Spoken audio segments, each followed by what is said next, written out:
Usually, if a narcissistic person attacks you, empath, highly sensitive person, you can take it as a confession. It is always a reflection of them. It's a confession when they try to gaslight you, practice coercive control on you, manipulate you, brainwash you, all of that. When they lash out on you, especially when you don't give things to them anymore. Like, for example, if you're breaking up with a narcissist, likely they will be lashing out on you because they're not getting what they want, because the inner child, the immature broken child within them is acting out, and the mask has fallen off and you clearly see what they are about. So every time, instead of taking in the abuse and letting it brainwash you and manipulate you and gaslight you into blaming yourself and feeling guilty for their abuse, their disrespect, take your power back and understand that it is a reflection of them and their issues. The demonic energy entity within them is attacking you. A normal, healthy person would never act that way.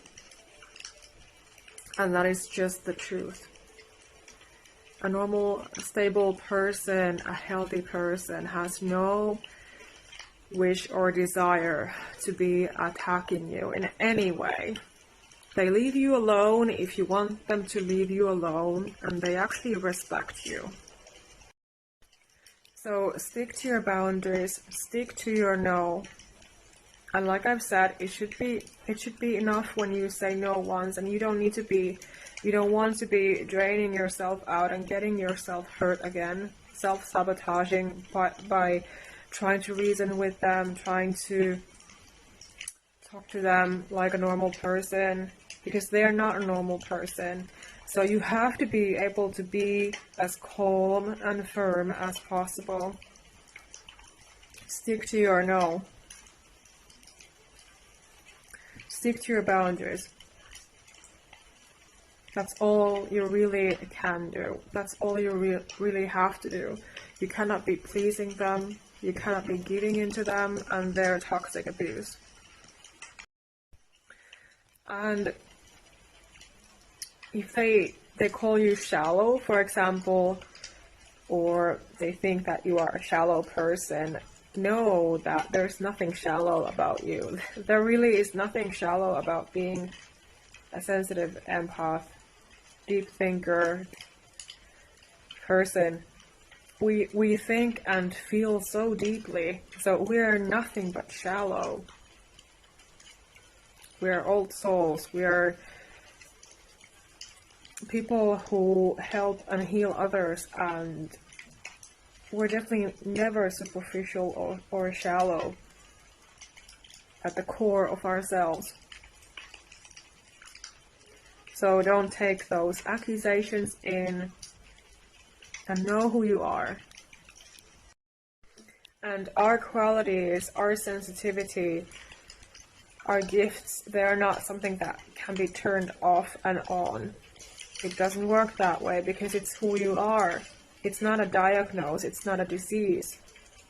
It's a gift to be like this, and it's from God, and God has created us to be like this, and we should just value ourselves and know our worth. And again, if somebody doesn't see that, they don't see your value and worth, they're not your person in any way, and you cannot be putting up with disrespect.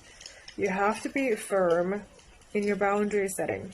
You just have to be protecting your peace and being aware of what you give energy to. And if they don't approve of you and they disrespect you, that means that they are a toxic bully. A stable person has no intention. They don't have any will to be disrespecting you or violating your boundaries. Of course, mistakes can happen, but intentionally. No person who is meant to be in your life, who wants good things for you, who actually values you and appreciates and understands and knows your value and worth as a good person as well, they don't do that to you. They don't disrespect you. So it is such a big difference, and we must be aware of it when it is happening. We are God's chosen people, His children, and likely we have all been bullied since childhood.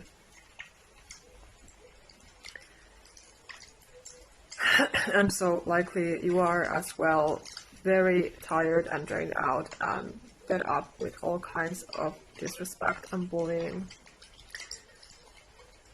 cruel treatment, especially if you don't have a support network around you. But this is also, of course, one of the reasons why I'm here to talk, to help, to listen to you, to hear you out. So don't hesitate to get in touch and book a call with me if you want one-on-one help on your healing path. And check out my other services as well, such as my self-help book on Amazon.